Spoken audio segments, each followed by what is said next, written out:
Cinema കഥയെ പോലും വെല്ലുന്ന തട്ടിപ്പായിരുന്നു തിരുവനന്തപുരം കവടിയാറിൽ കോടികൾ വിലമതിക്കുന്ന ആഡംബര വസതി വിൽപ്പന നടത്തിയ കേസ്. ഉടമ അറിയാതെ വ്യാജരേഖകൾ ഉണ്ടാക്കി വസ്തുവും വീടും തട്ടിയെടുത്തതിന് പിന്നിൽ വൻ ആസൂത്രണമാണ് നടന്നത്. തലസ്ഥാന നഗരത്തിലെ കോൺഗ്രസ് നേതാവ് ഉൾപ്പെടെ പ്രതിയായ കേസിൽ ഒടുവിൽ മുഖ്യ സൂത്രധാരനും പിടിയിലായി. നേരത്തെ അറസ്റ്റിനായ അനന്തപുരി മണികണ്ഠന്റെ സുഹൃത്തും തട്ടിപ്പിന്റെ ആസൂത്രകനുമായ അനിൽ തമ്പിയാണ് മ്യൂസിയം പോലീസിന്റെ പിടിയിലായത്.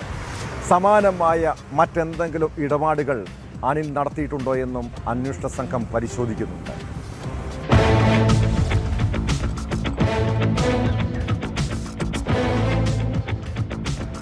അമേരിക്കയിൽ സ്ഥിരതാമസമാക്കിയ തിരുവനന്തപുരം സ്വദേശിനി ഡോറ അസിയറയുടെ ഉടമസ്ഥതയിലുള്ള കവടിയാറിലെ ആഡംബര വസതി വ്യാജ പ്രമാണം നിർമ്മിച്ച് തട്ടിയെടുത്ത കേസിലെ മുഖ്യപ്രതിയാണ് അനിൽ തമ്പി. അനിലിനെ മ്യൂസിയം പോലീസാണ് പിടികൂടിയത്. വിവിധ തീർത്ഥാടന കേന്ദ്രങ്ങളിൽ ഒളിവിൽ കഴിയുകയായിരുന്ന അനിലിനെ വിദഗ്ധമായി അന്വേഷണ സംഘം കൊടുക്കുകയായിരുന്നു. വ്യാജരേഖകൾ ഉണ്ടാക്കിയ കേസിൽ നേരത്തെ അറസ്റ്റിലായ കോൺഗ്രസ് നേതാവ് അനന്തപുരി മണികണ്ഠനുമായി ഗൂഢാലോചന നടത്തി കോടികൾ വിലമതിക്കുന്ന വസതി തമ്പി തട്ടിയെടുക്കുകയായിരുന്നുവെന്നാണ് പോലീസ് ഭാഷ്യം.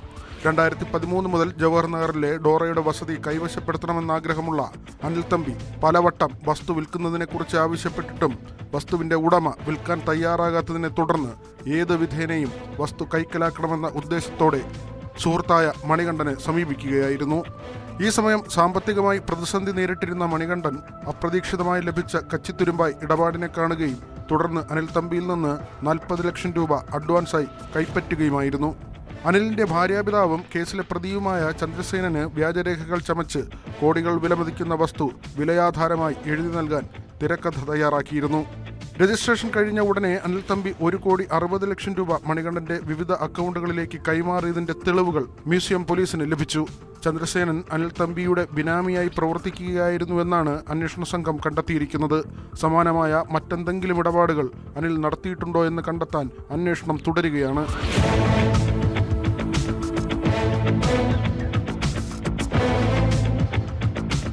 ന്യൂസ് 18 തിരുവനന്തപുരം.